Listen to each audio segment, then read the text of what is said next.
Hi, my name is Iris Coral. Welcome to my channel. If you are new to this channel, please like, comment, and press the notification bell. Today, Monday, January 17th, Dr. Martin Luther King's birthday celebration. And it's still a big day. And to me, it's a day, it brings back memories of the day of his assassination. And I was in Philadelphia. I was going to be the matron of honor in my sister's wedding. Her wedding was supposed to be that Saturday, April the 6th. Well, the whole family and all of us were there, and we were just in shock, and we were just in tears. Just unbelievable, the news that Dr. King had been assassinated, and who did it, and why, and what for. But my parents were asking my sister whether she really wanted to go through having the wedding or not, and I can't even imagine what she was going through, just back and forth and back and forth. Should I, shouldn't I, should I? And she would ask, and we would just say, it's your decision. You just have to make your own decision. And she decided that she would get married that day. Well, it was a beautiful, beautiful spring day. But we, underlying, and it was still, we were sad and everything. She did get married, and she was a beautiful bride and everything. But it was happy, but it was a solemn occasion also.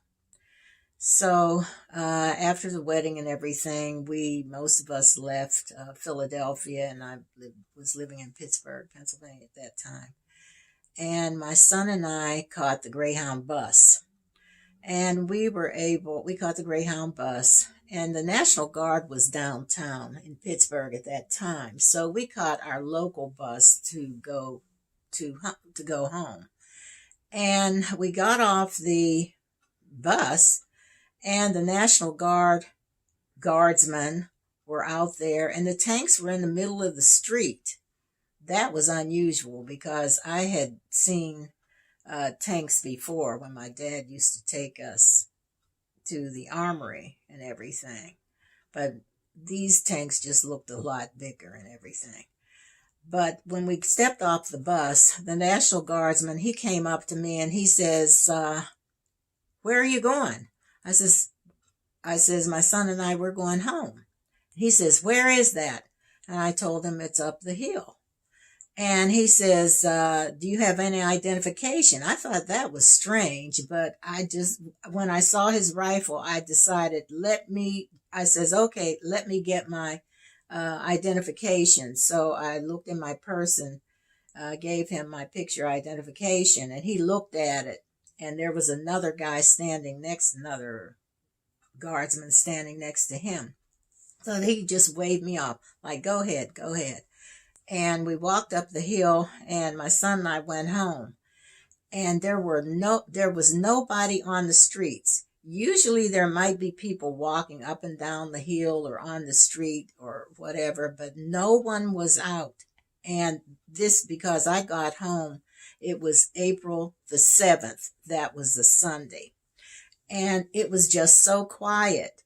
And I remember I worked for the post office then, and I was afraid to actually leave the house because I was really supposed to be at work that Monday, but I didn't leave the house. I was just afraid. And the guardsmen, they would just go up and down all the streets and everything. Now, the neighborhood that we were living in was a mixed neighborhood, black families and white families, and maybe this house, I lived here, white people lived down in the house next to me. Up the street might be a black family, then a white family next to them. So it was a mixed neighborhood. And so anyways, to make a long story short, it was perilous times. And then we heard about the riots everywhere. Now, there weren't really any riots per se in Pittsburgh. There were just a few areas where the people were tearing things up, and no real riots, but it was just a trying time, and just decided to just stay in. In March of 2018, my daughter and I, we had to make a trip to Little Rock, Arkansas. But on the way through there, we stopped in Memphis, Tennessee, and we did go over to see the Lorraine Hotel, where Dr. King had been assassinated. And on the grounds of that Lorraine of that hotel, National Civil Rights Museum is there. So my daughter and I did have an opportunity to go there. That's a very interesting place to go see, because they talk about civil rights from the 1700s all the way up to today. And that's a very, very interesting place. And we did get pictures of I'm sorry, I keep saying hotel, of the Lorraine Motel.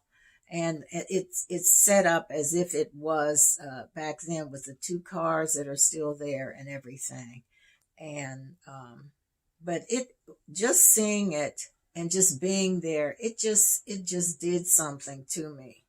I just remembered everything, and I just felt terrible during the whole time that we were there. And I guess if you saw my pictures, you could see that. I was just feeling out some kind of a way. But again, this is off the cuff, and I just wanted to share that today. And thank you very much for listening, for watching.